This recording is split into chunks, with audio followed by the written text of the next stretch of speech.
আসসালামু আলাইকুম। আসলে আমাদের দেশে আমরা কৃষকরে মানুষ মনে করি না, সম্মান দিই না। এসব দেশে এখন যুদ্ধ চলে। যারা বর্তমানে আরব গালফে আছে তারা জানে যে কৃষকের কি মূল্য। এখানে বাইরের দেশ থেকে যদি আর ১ মাস মানে খাদ্য সামগ্রী না আসে, এই দেশের মানুষ না খাই মারা যাবে। এটা সত্যি কথা। কেননা এইসব দেশে কৃষিপূর্ণ হয় না। নাম বলতেছি না কোন দেশে আছে, কম বেশ সবাই জানেন। আমাদের বাংলাদেশে আমরা কৃষকের মূল্য দিই না, কিন্তু একটা ঠান্ডা মাথা কথা চিন্তা করছেন? কৃষক যদি পূর্ণ উৎপাদন না করে, সবজি চাল ডাল, তাহলে আপনার প্লেটে খাবারটা কোথা থেকে আসবে চিন্তা করছেন? আলহামদুলিল্লাহ বাংলাদেশে উর্বর মাটি, যেটা ফসল যেটা ফলায় এটাই হয়, যে ফসল ফলায় ওই ফসলে হয়। কিন্তু মরুভূমিতে ফসল হয় না পানি ছাড়া। তাও ফসল পানি দিলেও ফসল অত ভালো হয় না। আমি গতকালকে আমাদের দেশে যেটাকে বলা হয় বাংলা কলা, 2টা কলা কিনছি। হিসাব করলাম প্রায় বাংলার ৮০ থেকে ৯০ টাকা পড়ছে 2টা কলার দাম। এত পরিমাণ দাম বাড়ছে। আর আমাদের দেশে আমরা কৃষকের মূল্য দিই না, বা কৃষকের আমরা মানুষ মনে করি না।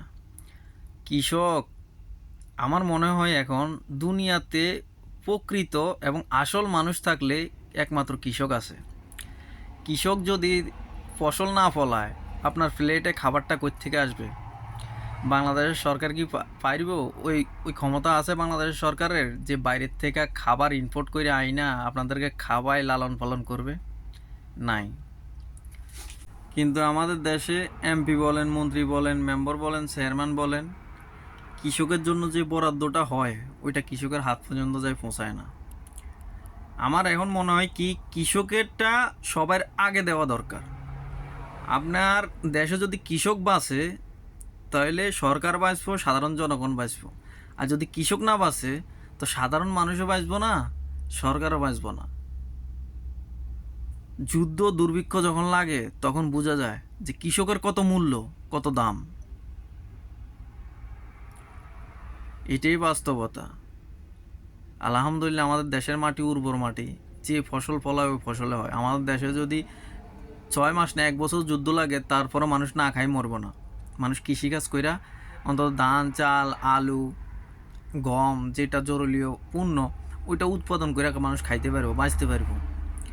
কিন্তু আরব গালফে যদি যুদ্ধ 2 মাস 6 মাস লাগে থাকে, কোনো দেশ থেকে খানা ইম্পোর্ট না করতে পারে, তাহলে এইসব দেশের মানুষ না খাই মারা যাবে।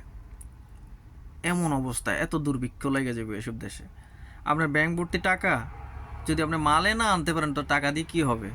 তাহলে আবার বুঝেন কৃষকের কত মূল্য। কিন্তু আমাদের বাংলাদেশে বাংলাদেশ সরকার বলেন, এমপি মন্ত্রী বলেন, মেম্বার চেয়ারম্যান বলেন, কৃষকের মূল্য জানে না, দিতে পারে না।